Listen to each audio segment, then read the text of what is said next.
Então, pessoal, falamos aí de alguns lipídios, né? Nós falamos já de ácidos graxos, também falamos dos triacilgliceróis, que são lipídios aí de armazenamento. Agora vamos falar dos lipídios de membrana, né? Nós temos aí dentro dessa rede os fosfolipídios e os glicolipídios. Os fosfolipídios, né? Dentro dessa rede nós temos aí o glicerofosfolipídios e os esfingolipídios. E os glicolipídios nós temos em outro tipo, né, de esfingolipídio. Então vamos falar um pouquinho aí desses lipídios estruturais de membrana. Vamos começar falando então aí dos fosfolipídios. Os fosfolipídios, então, nós temos dois tipos. Nós temos os glicerofosfolipídios e os esfingolipídios. Os glicerofosfolipídios, eles são formados aí de glicerol, ácidos graxos e o grupamento fosfato, e um outro grupamento que pode ser um grupamento álcool. E nós temos os esfingolipídios. No lugar do glicerol, nós temos aí a esfingosina e os ácidos graxos, bem como também aí o grupamento fosfato e também a colina, né, que são, no caso, a colina dos esfingolipídios e o grupamento álcool dos glicerofosfolipídios podem ser substituídos para gerar outros fosfolipídios estruturais, ok? Então, vamos começar aí pelos glicerofosfolipídios.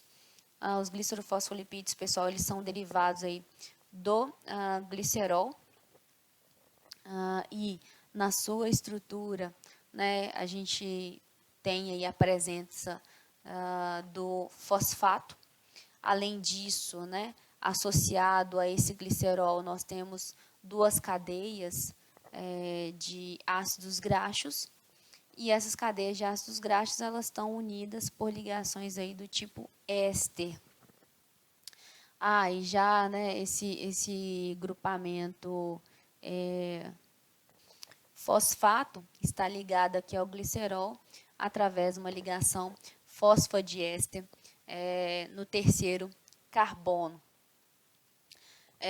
Associado a esse grupamento fosfato, a gente pode ter uma variação, né, de estruturas associadas. Então, a gente coloca esse X aqui sendo um radical, no qual a gente pode ter uma variedade de moléculas aí, polares associados. Então, no lugar desse X, a gente pode ter um hidrogênio, e com isso nós vamos ter a formação, né, de um tipo de glicerofosfolipídio, que é o fosfatidato.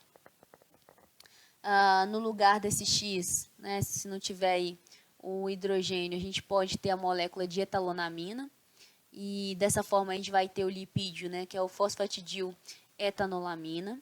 No lugar, a gente pode ter desse X, que seria o radical, a gente pode ter a colina, formando a fosfatidilcolina. A gente pode ter a serina, formando a fosfatidilserina. O glicerol, formando o fosfatidilglicerol. O inositol, formando o fosfatidilinositol, né? Que, no caso, né, o fosfatidilinositol, ele é um lipídio originado, né, oriundo aí da membrana, porém, ele trabalha aí nas vias de sinalização. E nós temos aí o fosfatidil também glicerol associado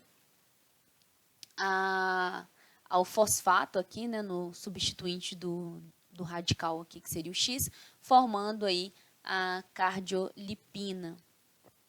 É interessante notar, pessoal, que a fosfatidilserina, ela exerce aí uma função importante na apoptose, assim como o fosfatidilinositol, né, que é oriundo lá da membrana, mas que funciona, né, como um segundo mensageiro.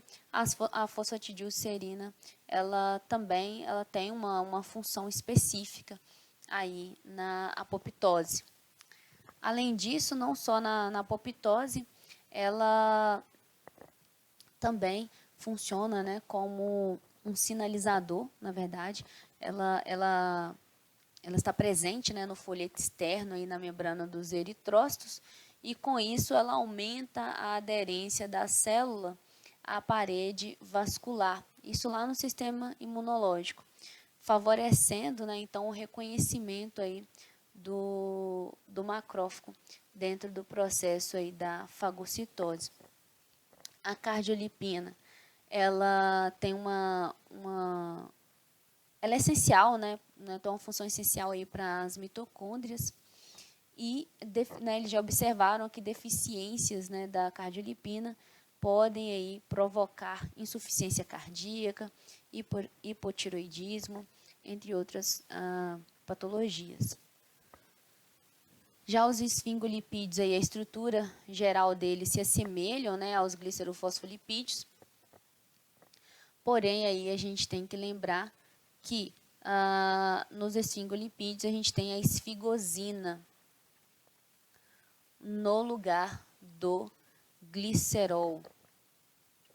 E além da esfingosina, a gente tem aí um ácido graxo, né, de cadeia longa, e também temos um X que representa o radical, que pode ser alterado, formando aí alguns esfingolipídios, né? Então, se nesse X a gente tiver o hidrogênio, a gente então tem a formação da ceramida. Se no lugar do X a gente tiver a fosforilcolina, a gente vai ter a esfingomielina. No lugar do X, se a gente tiver a glicose, nós vamos ter aí o cerebrosídeo. E se a gente tiver fragmento, né, de carboidratos, como é o caso aí do oligosacarídeo, a gente vai ter aí o gangliosídeo.